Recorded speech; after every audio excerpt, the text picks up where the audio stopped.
ngarangdagi haukiba Lok Sabha ningtham mipham da Manipur Goods and Services Tax Second Amendment Bill 2025 pass toukhare bill asina chatliba chahi English singaniga kunmanga gi October 8 tagi chanaba haukiba ordinance adu mahut chillagani bill asina laiba asigi GST rationalization tawbaga manana amasung revise tawraba GST rate aduga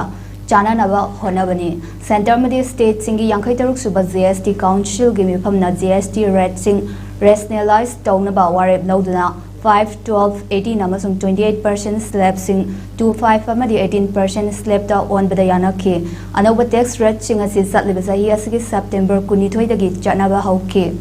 polam sing amadi service ki GST rate sing da ahong balak liba si Chatna Hanaba GST ki law singasi amend tauba darkar leibadagi amend taubani ningsing bayabadi Manipur Goods and Services Tax Second Amendment Bill 2025 asi Manipur si President rule leibana Parliament pass taukhibani